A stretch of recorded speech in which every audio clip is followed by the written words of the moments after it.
నేను సహజంగా నా కళ్ళ ముందు కనబడేటి 1 2 3 4 5 6 ఇదేమో నేను ఒకరికి ఇవ్వాల్సింది -1 -2 మైనస్ అంటే నేను ఇవ్వాల్సింది రైట్, నేను ఇవ్వాల్సింది. I hope it is clear.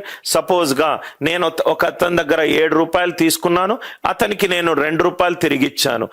ఒకని దగ్గర నేను 7 రూపాయలు తీసుకున్నాను, 2 తిరిగిచ్చాను. అంటే తిరిగి ఇవ్వాల్సిన అమౌంట్ ఏముంది? 5. ఇది మీకు అర్థమవుతే 2 - 7 3 - 4 4 - 2 ఇవన్నీ చక్కగా అర్థమవుతాయి. 4 రూపాయలు అతని దగ్గర నేను తీసుకున్నాను, 2 అతనికి తిరిగి ఇచ్చాను, మిగతాది ఇవ్వాల్సిన అమౌంట్ ఎంత? 2. అట్లా మీరు మైనస్లు ప్లస్లు రైట్, -1 -2 -3. ఇప్పుడు మనము 2 క్యారెక్టర్లు తీసుకున్నాము, 3వ క్యారెక్టర్ తీసుకుందాం. ఇతను ఒక వ్యాపారి రైట్. ఈ వ్యాపారి ఏం చేస్తున్నాడు? సపోజ్గా రైస్ అమ్ముతున్నాడు. కొన్ని కేజీల రైస్లు అతని దగ్గర ఉన్నాయి, ఇది వ్యాపారి.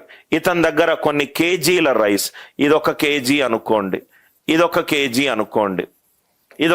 అనుకోండి. అట్లా తను రైస్ అమ్ముతున్నాడు,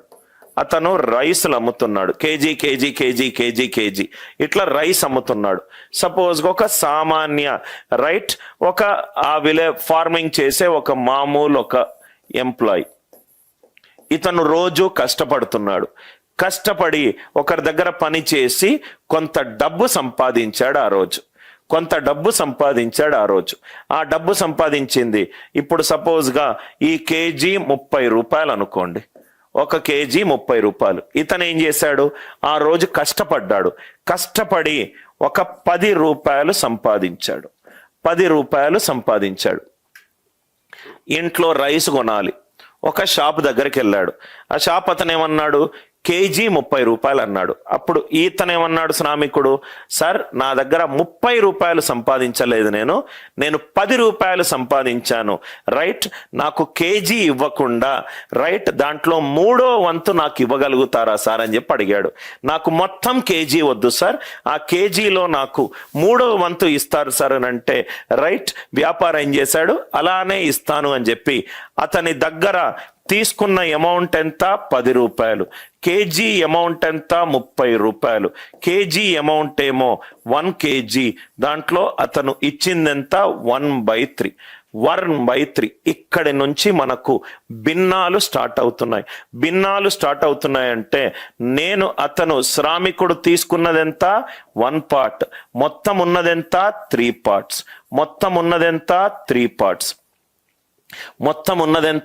parts. Are you all with me? So 1 KG సపోజ్గా నేను మొత్తము 5 కేజీలు ఉన్నాయి, 5 30ల 150 రూపాయలు.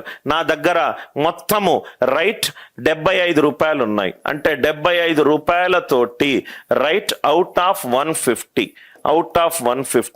Half of total. అంటే మొత్తము టోటల్ 5 కేజీస్ ఉంటే నేను మొత్తం ఎన్ని కేజెస్ తీసుకున్నాను? 2.5 కేజెస్ తీసుకున్నాను. సార్, మీరు ఇక్కడేమో 1 2 3 4 5 6 ఇవన్నీ నా ముందు కౌంట్ చేస్తున్నాను, నాకు కనబడుతున్నాయి. నా ఆఫీస్లో 2 ఏసీలు ఉన్నాయి, ఆఫీస్లో 12 మంది ఎంప్లాయీస్ ఉన్నారు, కౌంట్ చేస్తున్నారు, సహజంగా నా ముందు కనబడుతుంది. ఈ మధ్యలో ఉన్న నంబర్లను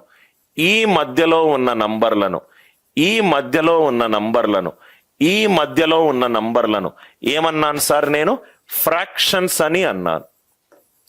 ఈ మధ్యలో ఉన్న నంబర్లను నేనేమన్నాను? ఫ్రాక్షన్, భిన్నాలు, ఫ్రాక్షన్స్. ఇంతవరకు క్లియరా సార్? సార్, మరి ఫ్రాక్షన్లో మనకు 2 టైప్స్ ఉన్నాయి కదా సార్? 2 టైప్స్ ఉన్నాయి. ఫ్రాక్షన్కి ఏముంటుంది? పైన న్యూమరేటర్ ఉంటుంది, కింద డినామినేటర్ ఉంటుంది. ఫ్రాక్షన్ కి పైన న్యూమరేటర్ ఉంటుంది, కింద డినామినేటర్ ఉంటుంది. ఇక్కడ చూడండి సార్, నేను 2 కేజీలు తీసుకున్నాను. అవుట్ ఆఫ్ ఎన్ని కేజీలు తీసుకున్నాను? 5 కేజెస్. అవుట్ ఆఫ్ ఎన్ని కేజెస్ తీసుకున్నాను? 5 కేజెస్ తీసుకున్నాను. సో ఇక్కడ మనకు 2 భాగాలుగా రావచ్చు. ఒకటేమో న్యూమరేటర్ లెస్ దాన్ డినామినేటర్ కావచ్చు, ఇంకోటేమో న్యూమరేటర్ గ్రేటర్ దాన్ డినామినేటర్ కావచ్చు. ఒకటేమో న్యూమరేటర్ లెస్ దాన్ డినామినేటర్, ఇంకోటేమో numerator greater than denominator. Numerator less than denominator అంటే 2/5 మొత్తం 5 కేజీలలో ఆ శ్రామికుడికి కావాల్సింది 2 కేజీలు. ఆ శ్రామికుడికి కావాల్సింది 2 కేజీలు. న్యూమరేటర్ గ్రేటర్ దాన్ డినామినేటర్ అంటే 7/3 అంటే 2 + 1/3. 2 + 1/3. దీని అర్థం ఏంటంటే నాకు ఇది కావాలి, నాకు ఇది కావాలి. కేజీ 30 రూపాయలు ఉన్నదనుకోండి, నా దగ్గర 75 రూపాయలు ఉన్నాయి. నా దగ్గర 75 రూపాయలు ఉన్నాయి. 30 రూపాయలు, 30 రూపాయలు, 30 రూపాయలు, మొత్తం 90 రూపాయలు. నా దగ్గర 75 రూపాయలు ఉన్నాయి. అంటే ఇది మొత్తము వస్తుంది, ఇది మొత్తము వస్తుంది, దీంట్లో సగం వస్తుంది, దీంట్లో సగం వస్తుంది.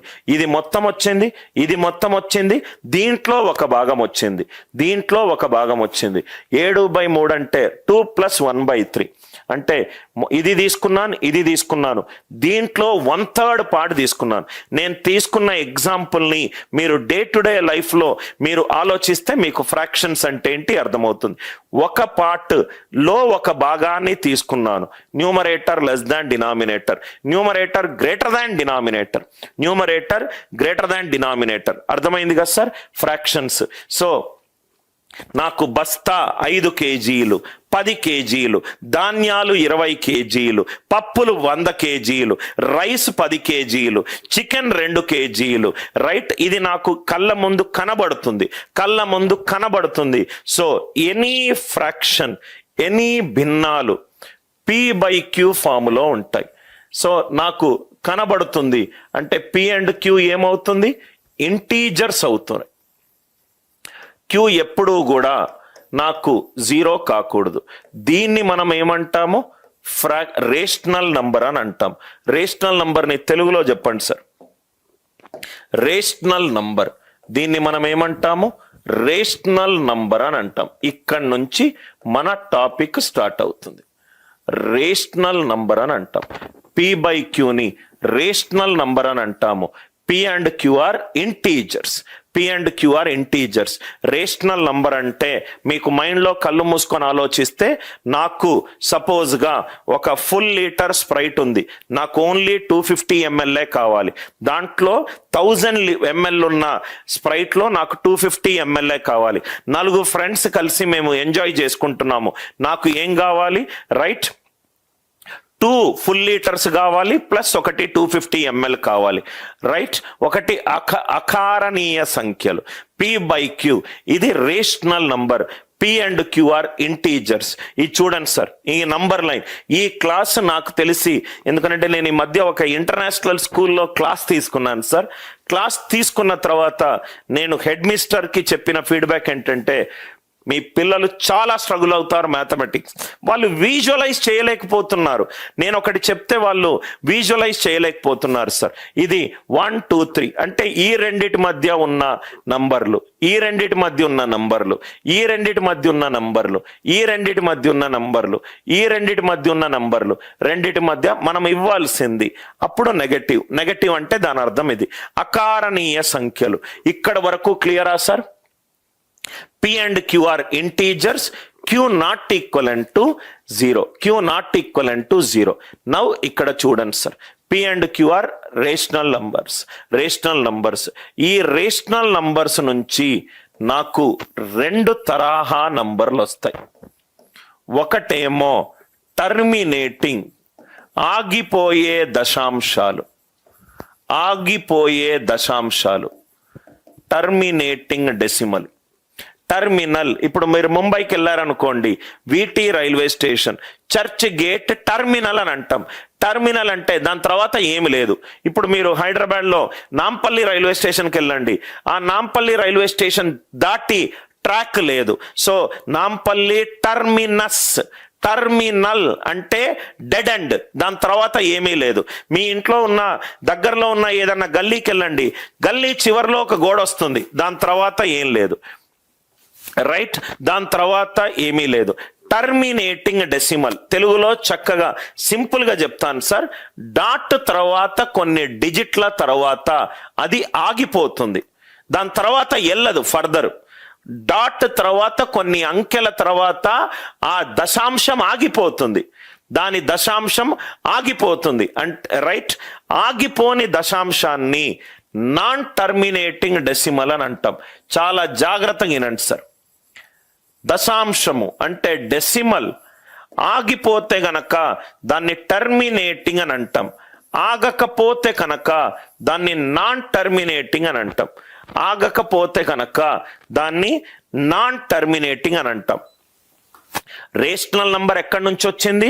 రైట్, నంబర్ లైన్ లో లేదు అని అంటే 0. నా ముందు కనబడే సహజ సంఖ్య, నేను ఒకరికి ఇవ్వాల్సి వస్తే నెగటివ్ నంబర్స్, నంబర్ లైన్ లో 0 ఉన్నది లేదు.